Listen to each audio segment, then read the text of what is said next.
Space is the illusion of depth in a two-dimensional work of art, or the real area in and around sculptures. For your space page, I want you to illustrate all 6 ways that you can show space in art, in two-dimensional works of art. One way to show space is through shading. If you draw a sphere, that might be a good idea to illustrate shading. Another way to show space is value and focus. Things that are far away are going to be blurrier and lighter than things that are close to you. So draw 2 of the same object, one of them blurrier and lighter, the other one very detailed and darker. Another way to show space or give the illusion of depth in a work of art is size. I think you guys all know that things that are far away are smaller than things that are close up to us. So draw 2 of the same thing, one small and one big.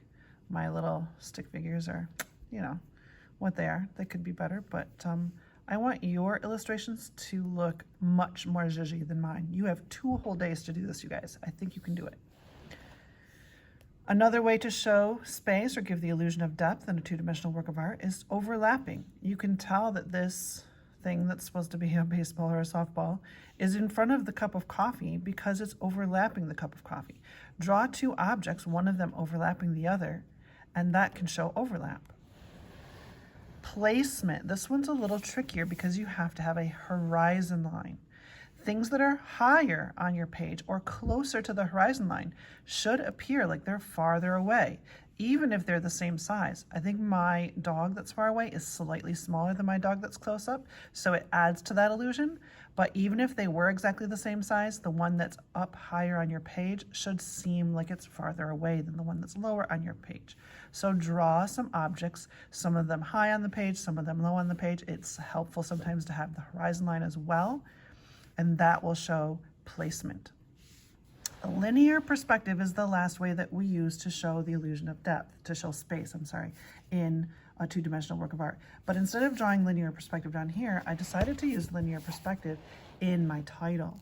So I used a vanishing point, and instead of making all my depth lines parallel to each other, I made all of my depth lines end at that vanishing point. And so that also gives us the illusion of space. It seems like that word space is infinitely long. It's going on forever and ever, and it's ending at that vanishing point.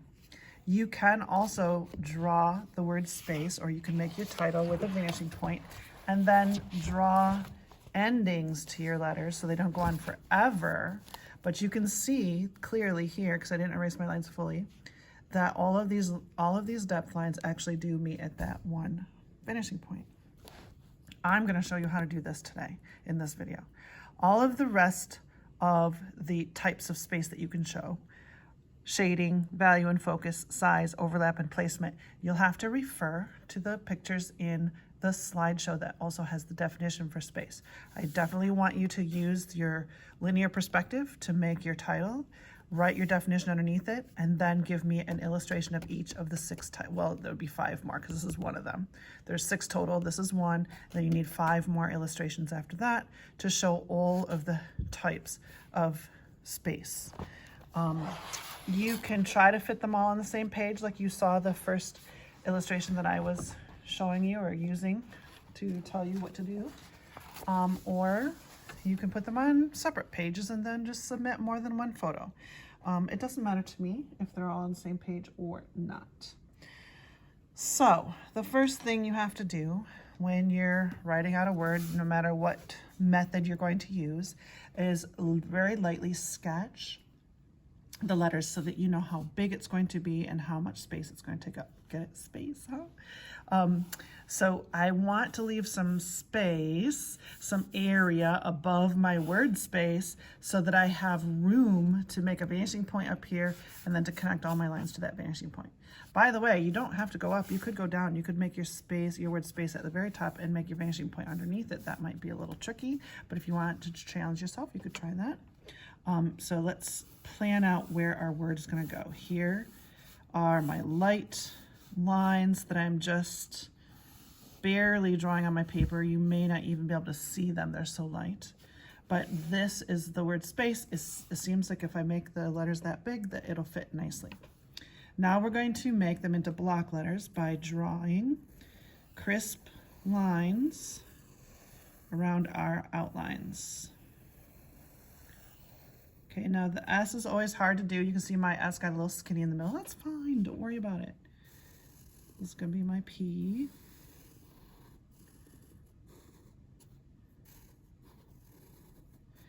Here's my A.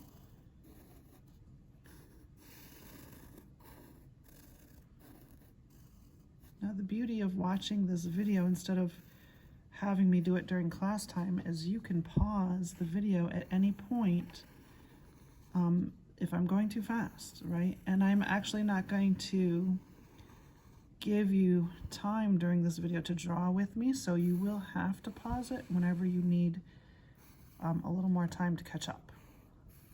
So remember to use that pause button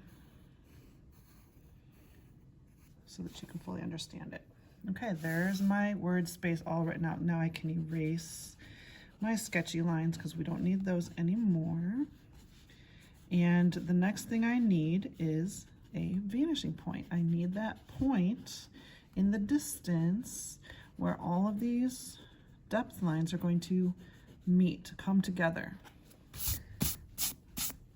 Perspective is a little challenging sometimes. Some kids have a hard time really getting it, but do your best. If it doesn't turn out perfect, it's okay.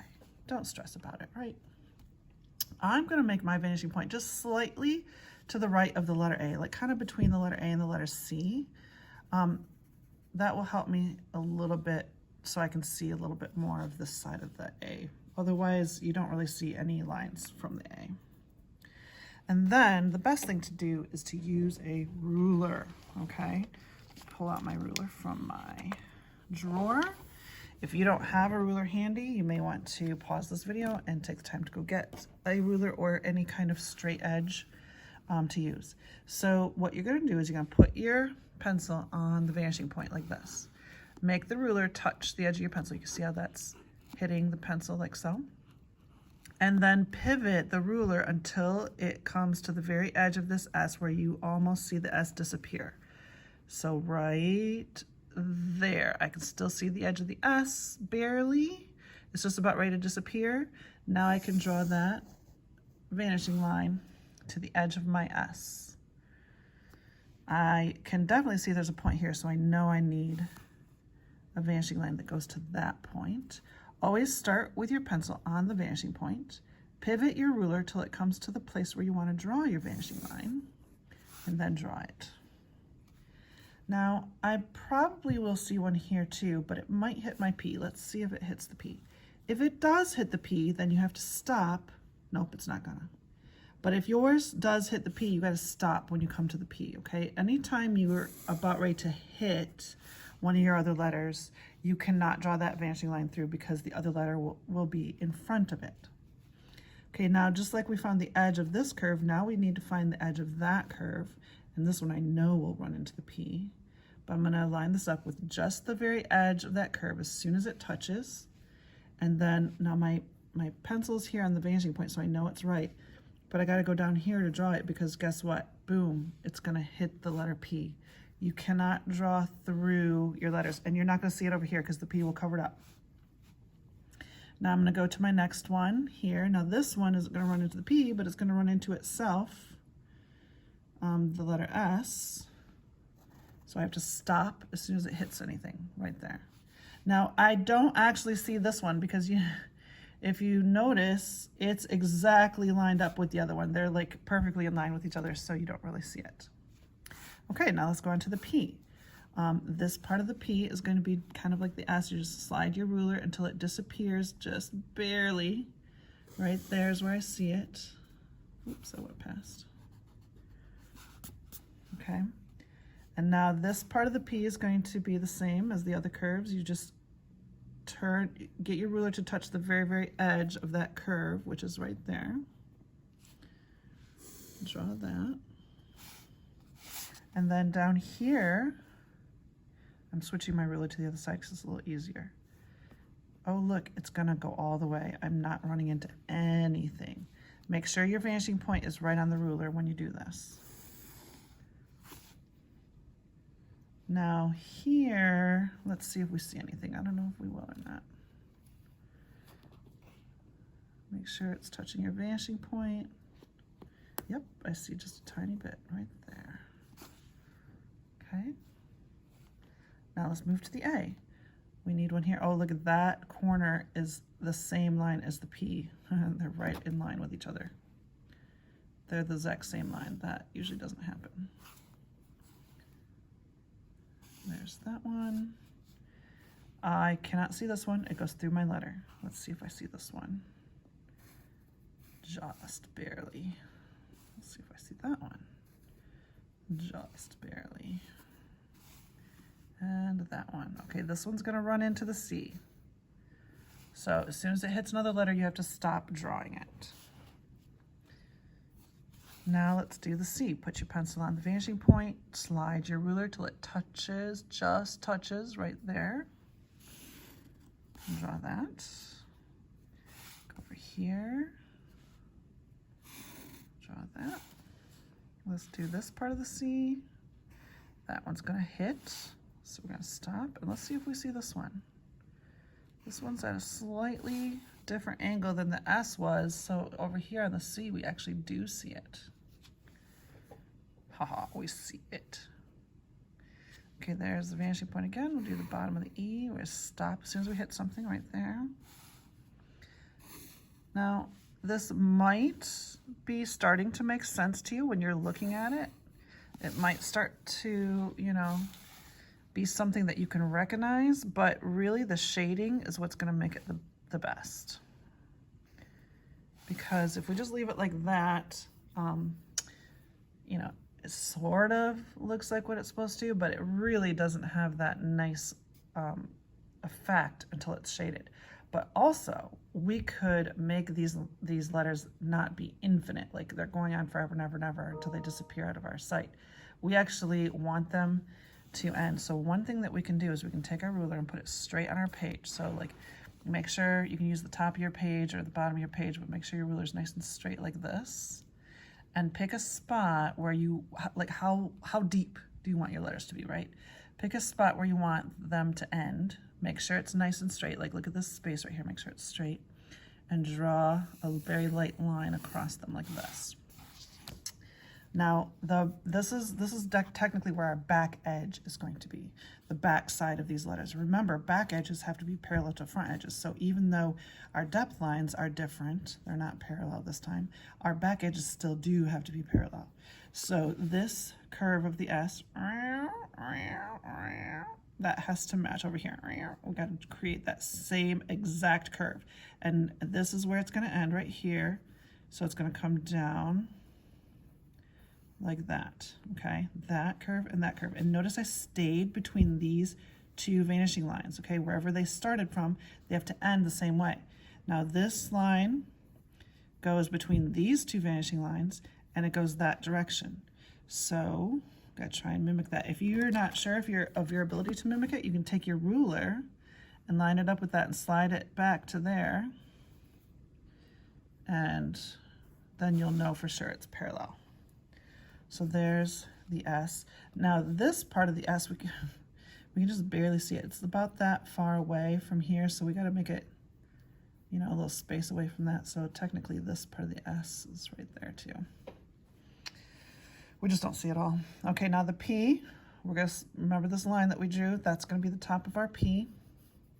And this curve comes around like that.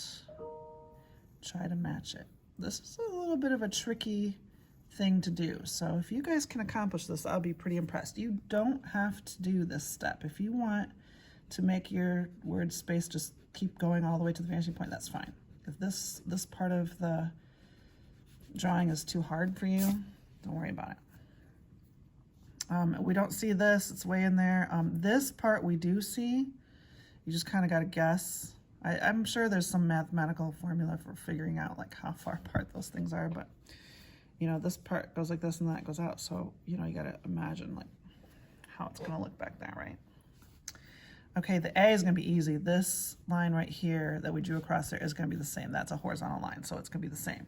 And then we just got to copy this angle for that part of it, slide it over like that, and draw it. Then you can see the A right there. We don't see any other parts of it, so now we can just erase all of the vanishing lines that go past. Always remember to erase these extra vanishing lines, because for it to really look like the shape of those letters, you don't really want those lines to stay there. Now hopefully it's starting to look a little bit more like real three-dimensional things, right? So here's that line again. The top of our C is gonna be right there, so it's gonna go like this. Make sure you get that curve to be kind of the same as it was down there. I'm just gonna darken these lines quickly and then erase these lines.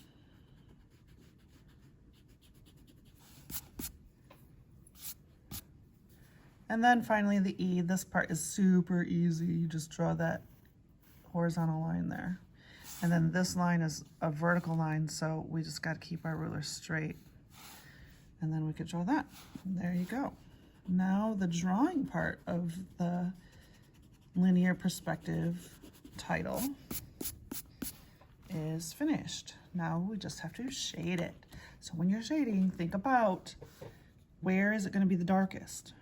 It's going to be the darkest wherever the letter is creating a shadow in there. So right in here, like that's going to be really dark. I'm going to switch to my shading pencil.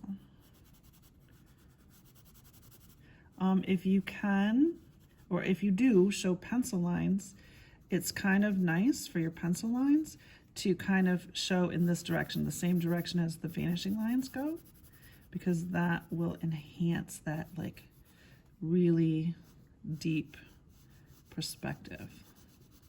And also, when you have two areas that touch each other, so this part of the S and that part of the S are visually right next to each other, it's nice to have one of them be a little darker than the other so that it shows up nicely.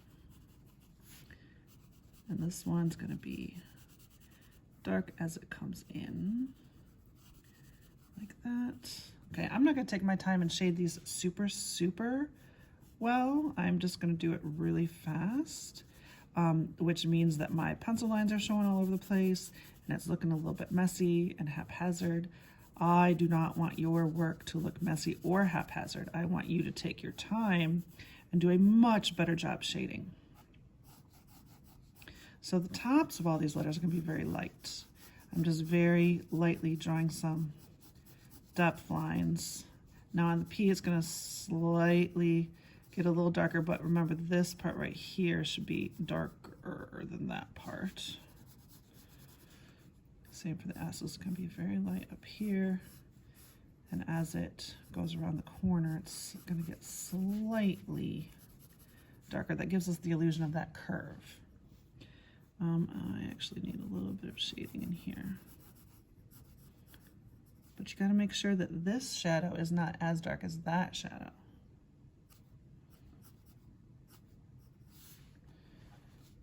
Okay, this is very light here. This is going to be just slightly darker, but not much.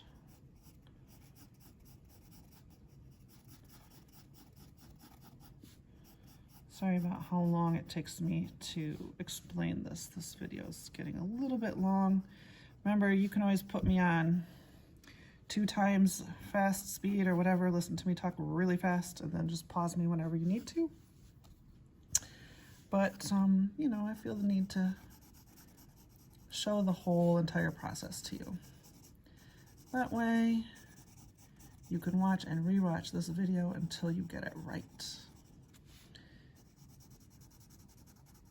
I'm very excited to see what you guys do for space. And also when you show the other 5 types, so this is 1 type, there's 6 in all. When you show the other 5 types of space, be original. Don't copy my drawings exactly, unless you absolutely can't think of anything, right? I kind of want you to try and think of some original way of showing all of those types of space. Look at my examples for inspiration, for ideas, but then come up with your own visual, your own illustration, so you can show me that you really understand what space means, what it means to give the illusion of depth in a work of art. So remember, you have to copy the definition and you have to label each of your types of space, okay? So this particular type of space is called linear perspective, so we definitely need to label that. And I would say probably your definition will go underneath here. So up here in the corner, we'll write linear perspective.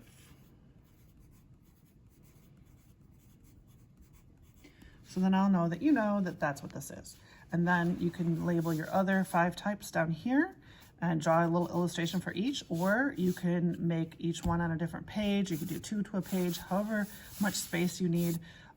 Even if you can make one picture that has all the types of space in it, you could put little labels and arrows and stuff that point to, you know, each type of space and do it that way. Be creative.